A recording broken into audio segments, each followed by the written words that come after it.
하나님의 말씀은 신약 성경 디모데전서 6장 6절부터 8절까지 말씀입니다. 신약 341면쯤이 있습니다. 디모데전서 6장 6절부터 8절까지 말씀, 우리 한 목소리를 같이 합독하도록 하시겠습니다. 그러나 자족하는 마음이 있으면 경건은 큰 이익이 되느니라. 우리가 세상에 아무것도 가지고 온 것이 없음에 또한 아무것도 가지고 가지 못하리니 우리가 먹을 것과 입을 것이 있은즉 족한 줄로 알 것이니라. 아멘. 할렐루야. 오늘 이 시간도 추석 명절 연휴가 시작되는 주일이지만 하나님을 예배함이 우리가 할 수 있는 최고의 기쁨임을 믿습니다. 바라옵기는 오늘 이 시간도 하나님께서 여러분에게 큰 은혜와 믿음의 결단을 주시기를 예수님의 이름으로 간절히 축원합니다. 오늘 이 시간에는 행복, 자족하는 마음에서 찾기라는 제목으로 잠시 하나님의 말씀을 나누도록 하겠습니다. 인간이 가진 욕망, 탐욕, 그리고 욕구는 끝이 없습니다. 아마 이 부분은 언제쯤 없어질까라고 할 때 죽으면 끝날 것 같아요. 죽기 전까지는 절대로 쉽지가 않지요. 특별히 이 가운데 인간이라면 가장 강렬한 욕구가 뭘까라고 할 때 많은 부분을 생각해 볼 수가 있습니다만 특별히 이 아름다워지는 것에 대한 욕구, 욕망이 남자든 여자든 다 있다는 거예요. 아름다워지는 거, 예뻐지는 거, 멋지는, 기왕이면 멋지고 잘생기고 예쁘고 하면 좋잖아요, 그렇죠?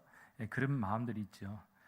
그런 의미에서 오늘 현대인들에게는 이러한 아름다움이 어떻게 보면 우상과도 같이 되었다는, 우상과, 또 다른 우상과도 같다는 것이죠. 그래서 한때 별로 바람직하지 못한 관점이지만 이 예쁜 애가 공부 잘하면 야, 공부도 잘하고 완벽하다 그러면서 퀸카라고도 막 불러주고 그죠? 막 하는데 못생긴 애가 또 공부 잘하면 독하다, 공부라도 잘해야지 그러면서 이런 식으로 말한 적도 있었다는 것이죠. 그래서 어쩌면 지금도 성형외과가 여전히 인기 있는 과인지도 모릅니다. 그래서 모두가 아름다워지려고 처절할 정도로 굶고 살을 빼고 날씬해지려고 몸부림을 칩니다. 우리 교회에서 있었던 일이 아니고 예전에 있었던 일 가운데 하나인데요. 저도 이게 목회자이다 보니까 교인들을 만나면 그래도 이 짧은 시간이지만 좀 침묵을 지키는 게 좀 어색할 때가 많습니다. 침묵을 지키기가 어색해서 그래도 덕담이나 또 칭찬을 좀 해줘야 되는 경우가 있습니다. 그러다가 어떨 때는 칭찬을 하려다가 어색하게 되는 순간도 있다는 것이죠. 예를 들면 많이 예뻐지셨습니다. 집사님 진짜 많이 예뻐지셨습니다. 이렇게 얘기해버리면 상대편이 생각할 때 그러면 과거에는 제가 못생겼다는 얘기입니까? 이렇게 반문을 해버리면 할 말이 없는 거죠. 아차 싶어요. 많이 예뻐지셨습니다 라고 하면 진짜 그렇게 생각할 수도 있겠어요. 과거에 그러면 나는 안 예쁘다는 얘기인가? 이렇게 생각할 수도 있는 것이죠. 오해할 수 있다는 것입니다. 그래서 제대로 인사하려면 집사님 오늘 상당히 이쁘십니다, 아름다우십니다 라고 해야 되지 이뻐지셨습니다 이런 과거형으로 이렇게 얘기해버리면 오해할 수가 있다는 것이죠. 보니까 여성분들 같은 경우에는 이 아름다움에 칭찬하면 싫어할 사람이 한 사람도 없는 것 같습니다. 그런데요, 인정받고 칭찬받고 싶어하는 것도 오늘날 많은 사람들이 기대하는 행복의 조건 가운데 하나입니다.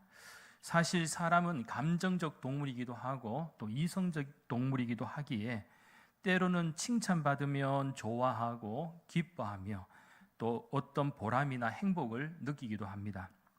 실제적으로도 칭찬은 이 하는 일의 능률을 올리는 최고의 방법이라고 전문가들도 이렇게 많이 강조하고 있죠. 심지어는 키우는 동물조차도 이게 칭찬하고 화내는 거 다 알잖아요.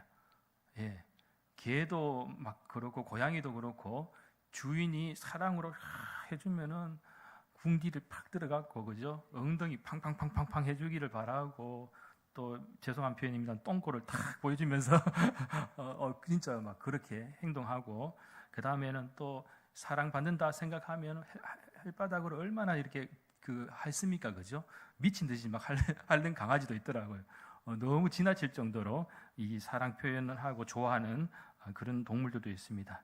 따라서 뭐 사람이든 동물이든 이렇게 칭찬해주면 좋아하고 또 그 가운데에서 행복을 느끼기도 합니다. 그러나 이러한 조건들을 어떻게 보면은 모두 외형적인 행복의 조건들과도 같습니다.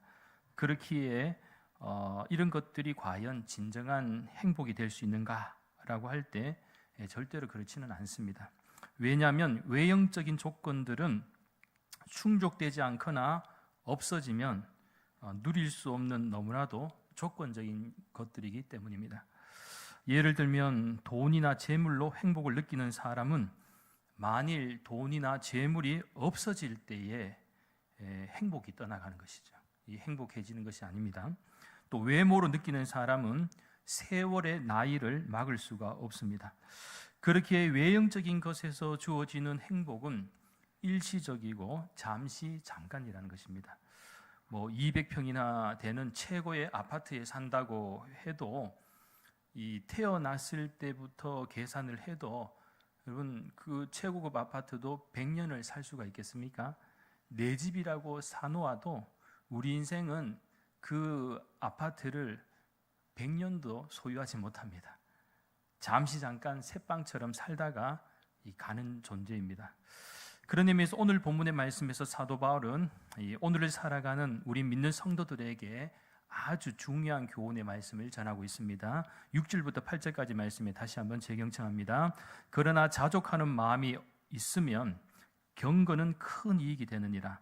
우리가 세상에 아무것도 가지고 온 것이 없음에 또한 아무것도 가지고 가지 못하리니 우리가 먹을 것과 입을 것이 있은즉 족한 줄로 알 것이니라. 아멘.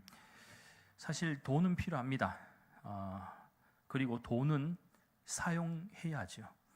그러나 문제는 돈을 사랑하거나 소유하려고 하면 오늘 읽지는 않았지만 바로 뒤에 10절 말씀에서 뭐라고 이야기하고 있는가 하면요, 돈을 사랑함이 일만하게 뿌리가 되나니 이것을 탐내는 자들은 미혹을 받아 믿음에서 떠나 많은 근심으로서 자기를 찔렀도다 라고 이렇게 경고하고 있는데, 즉 욕심이 잉태하여 죄를 낳게 되고 또 미혹을 받아서 믿음에서 떠나고 나아가 많은 근심으로서 이 자기를 찌르게 된다라는 것입니다. 이 부분은 돈 때문에 인간이 타락할 수도 있고 돈 때문에 죽음에 이를 수도 있다는 것입니다. 물론 돈은 선도 아니고 악도 아닙니다. 그러나 어떻게 쓰느냐에 따라 돈이 축복이 될 수도 있고 저주가 될 수도 있다는 것이죠. 그런데 우리가 늘 잊지 말아야 할 중요한 관점은 행복은 우리의 소유적인 개념에서 찾는 것이 아니라 항상 하나님께로부터 찾아야 할 줄 믿습니다. 왜 그렇습니까? 진정한 행복, 참된 행복, 의미 있는 행복은 바로 하나님께서 우리에게 주시는 것이기 때문입니다. 이것은 어떻게 보면 절대적인 행복의 기준이죠. 그러나 우리는 어떻습니까? 상대적인 기준에서 행복을 찾고 그렇다가 보니까 행복의 조건도 사람마다 다를 수가 있습니다. 그렇게 많이 가지고도 불행하다고 느끼는 사람이 있는가 하면 적게 가지고도 행복해하는 사람이 있습니다. 또한 건강한데 불행한 사람이 있고 큰 병이 있는데도 행복한 사람이 있습니다. 나아가 성공했는데도 항상 쫓기듯이 숨가쁘게 살아가는 사람이 있고 반대로 아무것도 없는데도 눈물을 흘리며 감동하는 사람이 있습니다.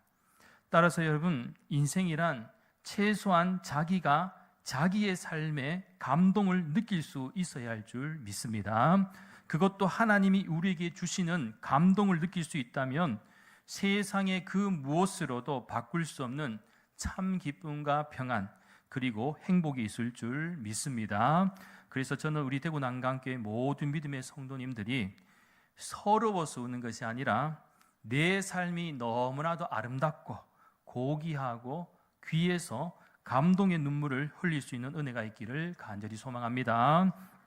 그런 의미에서 객관적으로 행복한 기준은 없습니다. 우리가 조금을 가지고도 행복하다고 느끼면 행복한 것입니다. 그런데 불행하다고 생각하면 곧 불행하게 된다는 것이죠. 그렇기에 구약 성경 시편 23편의 시인의 고백을 우리는 한번 떠올려 볼 필요가 있습니다. 시편 23편 특별히 1절 말씀에 보면 뭐라고 고백하고 있습니까? 여호와는 나의 목자이시니 내게 부족함이 없으리로다. 하나님이 나의 목자가 되시면 내게 부족함이 있다가 아니고 뭐라고요? 없다는 겁니다. 하나님이 나의 목자가 되시기에 부족함이 없다라고 느끼게 되면 이러한 사람은 세상이 이길 수가 없습니다. 왜냐하면 이런 사람들은 세상이 원하는 기준에서 멀어져 있는 사람이기 때문입니다. 따라서 우리의 심령이 참 만족과 기쁨 그리고 행복을 느끼기 위해서는 가장 먼저 하나님 앞에서 만족해야 합니다. 그래서 어쩌면 오늘 본문의 사도 바울의 권면도 자족하는 마음이 곧 경건에 유익하다는 것을 강조하는 것으로 볼 때 사도 바울에게 오래 살고의 문제는 아무것도 아니라는 것입니다.